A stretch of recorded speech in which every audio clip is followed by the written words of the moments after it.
part of a National Day of Action against the Police Crime and Sentencing Bill. This is a draconian and racist piece of legislation that's currently going through Parliament. It's currently at committee stage and has been delayed because of protests up and down the country. This protest here in Penzance is one of many that are happening across the country, and so we're really proud and happy to be standing in solidarity with people everywhere and saying loudly and clearly that we must kill this bill. This bill will introduce conditions on protests. It will make it harder to protest. It will mean the police will have more powers to stop protests they think are too noisy. It will introduce a new offence that means that if your protests cause an annoyance, you could get up to 10 years in prison. It also introduces a new offence that gives you a maximum sentence of 10 years for damaging a statue.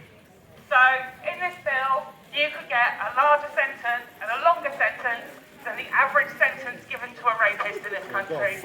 This is how this country values people over statues and inanimate objects. We've also got the G7 coming here in 2 weeks. We've got 5,500 extra police coming to our streets. Everyone here will notice that. Devon and Cornwall Police like to tell us that they are different, that this policing operation will be different because it's being run by them. Nothing could be further from the truth. If you're black in Cornwall, you are 12.5 times more likely to be stopped and searched than if you're a white person. Our police force in Cornwall is not friendly and fluffy.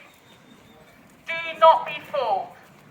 Devon and Cornwall Police were on the streets when people sitting on the ground in Bristol had their heads smashed in with riot shields.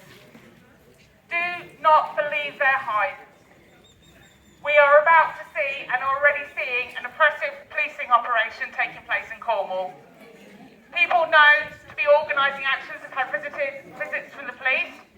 People are being stopped on roads, and this will only increase over the next couple of weeks. So it's really important that everyone locally knows their rights. Whether you're part of the community and got no interest in attending a protest, or whether you're planning to be on the streets. So Green and Black Cross, who are a legal support organisation, they have 5 key messages that they ask people to remember. The first is no comment. Do not speak to the police. They are not your friends. They are not there to help you. There is no such thing as a friendly chat with the police. So do not do it. Around town today, they're not up here, but we have seen them around. There are police officers wearing baby blue bibs. These are police liaison officers, and their job is to gather intelligence. So do not speak to them. The next key message is no personal details. You do not have to give personal details to the cops, so don't. All information that you give ends up on police databases. They want to know who's doing what, and they want to gather that intelligence. Don't give them the opportunity. We also advise people not to use a duty solicitor. Oh, look, there they are. They're the ones in blue bibs that you must not speak to. Don't speak to us. Okay. Do not use a duty solicitor.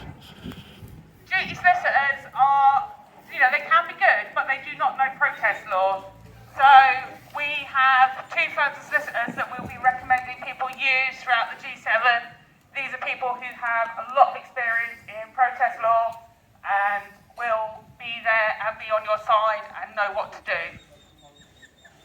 We also advise people not to take a caution. Cautions are not for your benefit. The police will offer you a caution as an easy way out. It's an easy resolution for them, but it is a criminal offence. It will go on your DBS, and there may not be the evidence to prosecute you anyway, so do not take a caution. And the final key message that we like to give out is to ask the police under what power. So if the police are telling you to do something, ask them under what power. And 9 out of 10 times they won't even know because they just think they can ask you to do stuff and you'll do what you're told. So ask them under what power. We've seen across the country how the police abuse their powers. We've seen the fact that they abuse the powers they've already got. So that makes it even more urgent that we all stand together and we say loudly and clearly that we will kill this bill, we will not be silenced, and we will kill the bill.